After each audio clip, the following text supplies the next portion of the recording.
اس کے بعد طوفان آیا۔ اللہ تعالیٰ نے نوح علیہ السلام کو اس طوفان کے ظہور کی ایک نشانی اور علامت بتلائی تھی۔ نوح علیہ السلام کے گھر میں ایک تنور تھا۔ اللہ نے فرمایا جب یہ تنور جوش مارنے لگے اور پانی اس سے ابلنے لگے تو سمجھ لینا اللہ کا وعدہ آ گیا۔ چنانچہ اس وقت مومنوں کو اور اپنے اہل و عیال کو اور زمین پر بسنے والے تمام جانوروں کا جوڑا جوڑا اس کشتی میں سوار کر لینا۔ تنور سے کیا مراد ہے، اس کے متعلق مفسرین میں اختلاف ہے۔ بعض کہتے ہیں کہ اس سے مراد ایک چشمہ ہے جو زمین سے نکلتا ہے، لیکن راجح روایات کے مطابق اس سے مراد معروف تنور ہے جس میں آگ جلا کر روٹیاں پکائی جاتی ہیں۔ یہ تنور نوح علیہ السلام کے گھر میں تھا اور اسی کو اللہ نے طوفان کے آنے کی علامت بتایا اور فرمایا کہ جب یہ پھوٹ پڑے اس وقت ہر چیز کا جوڑا جوڑا کشتی پر سوار کر لینا۔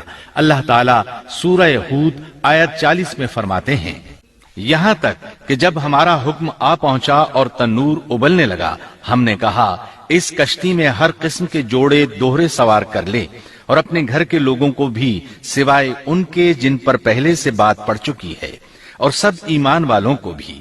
اس کے ساتھ ایمان لانے والے بہت ہی کم تھے۔ کشتی میں سوار ہونے والوں کی تعداد 80 بتائی جاتی ہے۔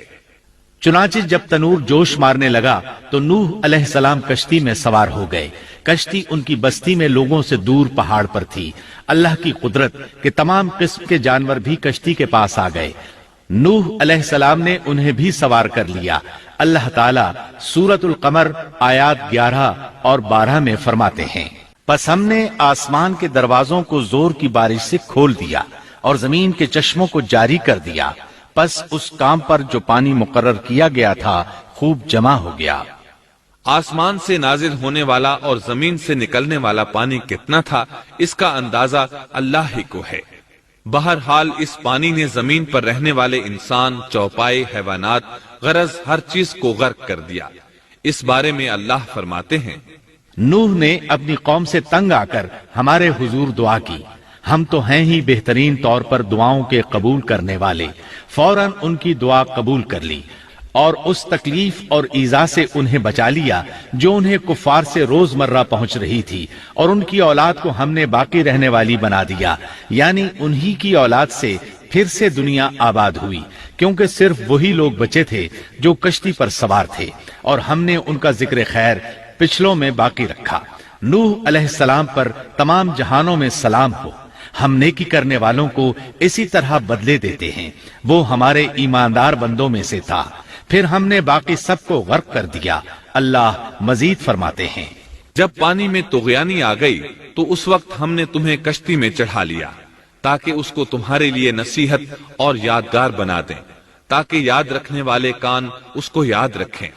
یعنی پانی اتنا زیادہ ہو گیا کہ اس سے تمام شہر، بستیاں، انسان اور جانور غرق ہو گئے، یہاں تک کہ پانی بلند پہاڑوں سے بھی اونچا ہو گیا، اور اتنے بلند پانی پر یہ کشتی نوح علیہ السلام اور ان کے ساتھیوں کو اپنے دامن میں سمیٹے اللہ کے حکم سے اور اس کی حفاظت میں پہاڑ کی طرح رواں دواں تھی، ورنہ اتنے طوفانی پانی میں کشتی کی حیثیت ہی کیا ہوتی ہے۔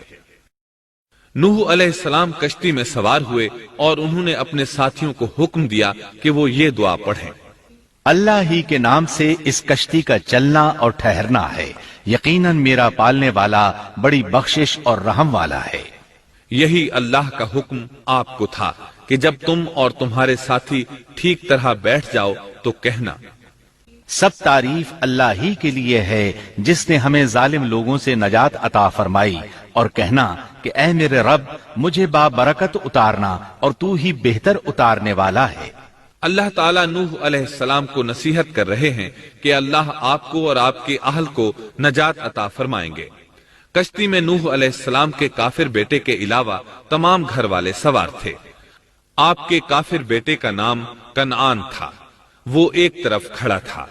نوح علیہ السلام نے اسے پکارا، میرے بیٹے اس کشتی میں آ جا اور کافروں کا ساتھی نہ بن، لیکن اس بدبخت نے کہا میں ابھی کسی پہاڑ کی چوٹی پر پناہ لے لوں گا جو مجھے اس پانی سے بچائے گی۔ نوح علیہ السلام نے کہا آج اللہ کے حکم سے کوئی بچانے والا نہیں مگر وہی جس پر اللہ رحم کرے۔ باپ اور بیٹے کے درمیان یہ گفتگو جاری تھی کہ ایک طوفانی موج نے اسے اپنی زد میں لے لیا اور اسے غرق کر دیا۔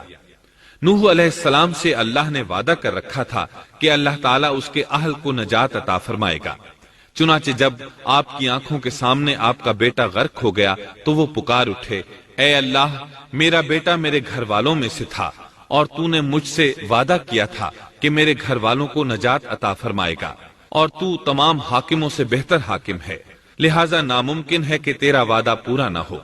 واضح ہو کہ نوح علیہ السلام کا اپنے بیٹے کے بارے میں بات کرنا بطور استفسار تھا، بطور بحث نہیں تھا۔ آپ وضاحت چاہتے تھے۔ اللہ تعالیٰ نے فرمایا، اے نوح، وہ تیرے اہل سے نہیں تھا کیونکہ وہ کافر تھا۔ کفر نسب کو ختم کر دیتا ہے۔ ایک مومن کا دوسرے مومن سے تعلق ایک مسلمان بھائی کے کافر بھائی سے تعلق سے زیادہ بڑا ہے، اور حقیقی اخوت وہ ہے جس کی بنیاد ایمان پر ہو۔ کفر تو نسبی تعلق کو کاٹ دیتا ہے، اس لیے اللہ نے یہ نہیں فرمایا کہ وہ کافر ہے، بلکہ یہ فرمایا کہ وہ تیرے اہل سے نہیں ہے۔ ہمارے لیے بھی یہی حکم ہے، کسی مومن کا کافر کے ساتھ رشتہ نہیں ہو سکتا۔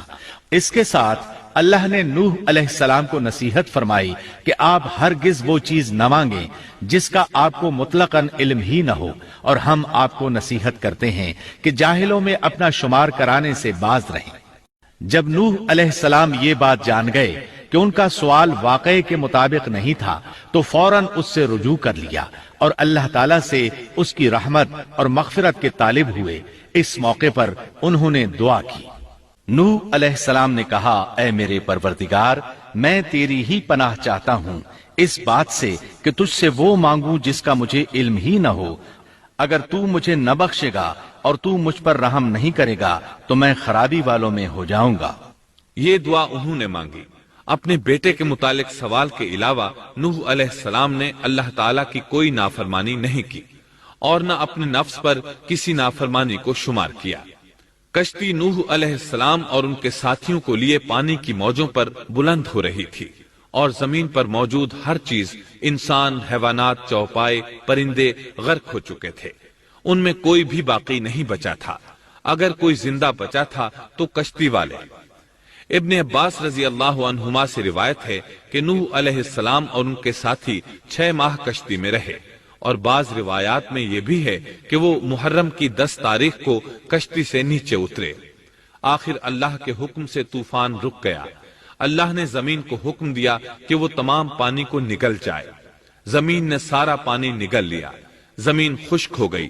اللہ تعالیٰ سورہ ہود آیت 44 میں فرماتے ہیں، اور فرما دیا گیا کہ اے زمین اپنے پانی کو نگل جا، اور اے آسمان بس کر تھم جا۔ اسی وقت پانی سکھا دیا گیا اور کام پورا کر دیا گیا، اور کشتی جودی نامی پہاڑ پر جا ٹھہری، اور فرما دیا گیا کہ ظالم لوگ اللہ کی رحمت سے دور ہیں۔ کشتی جودی پہاڑ پر جا کر ٹھہر گئی۔ اب انہیں حکم ہوا کہ سلامتی کے ساتھ کشتی سے اتر آئے۔ آپ پر بھی برکت نازل ہوگی، اور ان قوموں پر بھی جو آئندہ آپ کی نسل سے پیدا ہوں گی، اور آپ کی نسل میں سے کچھ لوگ ایسے بھی ہوں گے جنہیں ہم فائدہ تو ضرور پہنچائیں گے، پھر انہیں ہماری طرف سے دردناک عذاب پہنچے گا۔ بہت سی روایات میں یہ بات مذکور ہے کہ نوح علیہ السلام ایک لمبی مدت یعنی 6 ماہ کشتی میں طوفان تھم جانے کا انتظار کرتے رہے۔ آپ نے طوفان کے حالات معلوم کرنے کے لیے ایک کبوتر بھیجا جو واپس آ گیا۔ اسے پاؤں رکھنے کو جگہ نہ ملی۔ اسے دوبارہ بھیجا گیا تو وہ پھر واپس آ گیا۔ چند دن بعد اسے پھر بھیجا گیا تو وہ اپنی چونچ میں زیتون کی ایک ٹہنی لیے ہوئے تھا۔ اس سے نوح علیہ السلام نے معلوم کر لیا کہ پانی زمین سے کچھ ہی اونچا رہ گیا ہے اور درخت وغیرہ اگ چکے ہیں۔ کچھ دن بعد اسے پھر بھیجا گیا۔ اس مرتبہ وہ واپس لوٹا تو اس کے پاؤں خاک آلود تھے۔ نوح علیہ السلام نے سمجھ لیا کہ طوفان رک گیا اور زمین خشک ہو چکی ہے۔ سیرت کی کتب میں یہ واقعہ موجود ہے۔ اسی کی بنیاد پر سیرت نگاروں کا کہنا ہے کہ کبوتر کا آنا سلامتی کی علامت تھا، اور اس کی چونچ میں زیتون کی ٹہنی نوح علیہ السلام کی بادشاہت کی طرف اشارہ تھا۔ اس طرح نوح علیہ السلام زمین پر اتر آئے۔ اس وقت اولاد آدم میں سے کوئی انسان سوائے ان لوگوں کے زندہ نہیں بچا تھا۔ جزیرہ عرب، فلسطین اور ان کے ارد گرد کا علاقہ غرق ہونے سے محفوظ رہا۔ ان کے علاوہ تمام زمین غرق ہوئی تھی۔ سب کے سب طوفان کی نذر ہو گئے۔ صرف نوح علیہ السلام سے اولاد پیدا ہوئی اور زمین میں ان کی اولاد کے علاوہ اور کسی کی نسل باقی نہ رہی۔ اسی وجہ سے نوح علیہ السلام کو آدم ثانی اور ابو البشر ثانی کہا جاتا ہے، کیونکہ تمام کے تمام بشر انہی کی طرف منسوب ہیں۔ سورۃ الصافات آیات 75 تا 77 میں اسی طرف اشارہ ہے۔ اور ہمیں نوح نے پکارا تو دیکھ لو کہ ہم کیسے اچھے دعا قبول کرنے والے ہیں۔ ہم نے اسے اور اس کے فرمانبرداروں کو اس زبردست مصیبت سے بچا لیا۔ اس کی اولاد ہم نے باقی رہنے والی بنا دی۔ ایک دوسرے مقام پر اللہ تعالیٰ دیگر امم اور رسولوں کے متعلق کلام کرتے ہوئے فرماتے ہیں، اے ان لوگوں کی اولاد جنہیں ہم نے نوح کے ساتھ چڑھا لیا تھا، وہ ہمارا بڑا ہی شکر گزار بندہ تھا۔ نوح علیہ السلام کے 3 بیٹے تھے، سام، حام اور یافس۔ سام کی نسل زیادہ تر سفید رنگت کی تھی اور بہت کم لوگ ان میں سیاہ فام تھے، البتہ کچھ ان میں گندمی تھے۔ حام کی اولاد کی اکثریت سیاہ فام تھی، ان میں بہت کم لوگ سفید رنگ کے تھے، اور یافس کی اولاد سرخی مائل رنگ کی تھی۔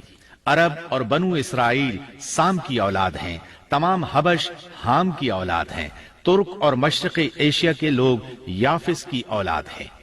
طوفان کے بعد نوح علیہ السلام اللہ کے بندوں میں 350 سال تک زندہ رہے، اور وہ اللہ کے قول عبدن شکورن کے مصداق تھے۔ پھر نوح علیہ السلام فوت ہو گئے۔ راجح ترین روایات کے مطابق آپ مکہ میں دفن ہوئے، ایک دوسری روایت کے مطابق آپ لبنان میں دفن ہوئے۔